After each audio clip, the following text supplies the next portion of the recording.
Taking a live look over the University of Washington's quad, it is the first day of spring, and it is looking like it. Look at the famous cherry blossoms. They are starting to show off out there on campus. But you might be wondering, we've had a lot of weather whiplash lately. It is affecting the timing for peak bloom. It was snowing just 1 week ago today, by the way.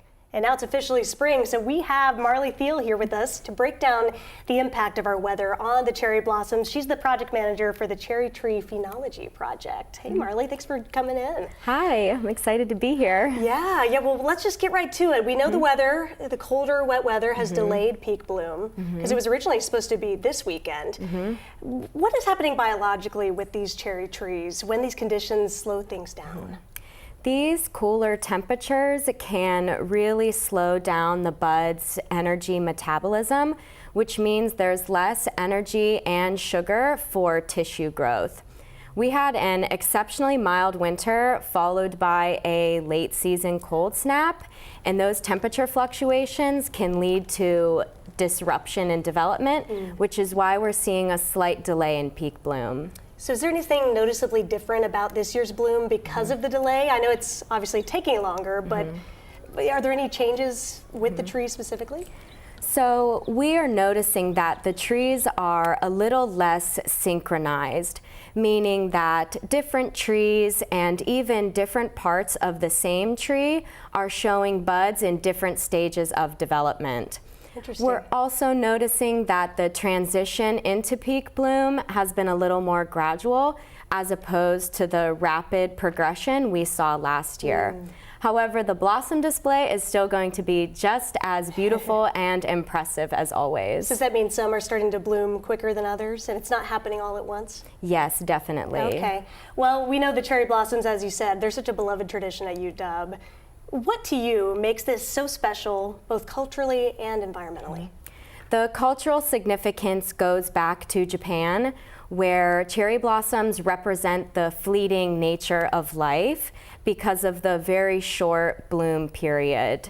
And that really resonates here in Seattle when thousands of visitors flock to campus to appreciate the moment and enjoy the blossoms while they last. Yeah, we know thousands and thousands of people, they have to get out there to take their pictures, get to see it for themselves. You can see all these people out here that we've taken video of in the past. Does this level of foot traffic have any impact on the trees or the surrounding environment?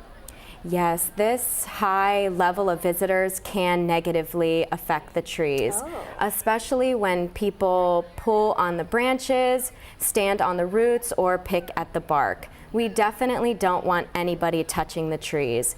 But we do encourage everyone to come to campus and admire the trees from a short distance. Take pictures, picnic nearby, and take it all in without touching. It's just like going to an art gallery. Do not touch the artwork. Don't touch them, just enjoy them. That's an amazing example. Well, Marlee, this last question, it's just as much for me as it is for everybody at home. I want to catch the peak bloom. I've never gotten to see it in person. What should I know? When should I go? What's the best timing? And how long do you think that perfect window will last?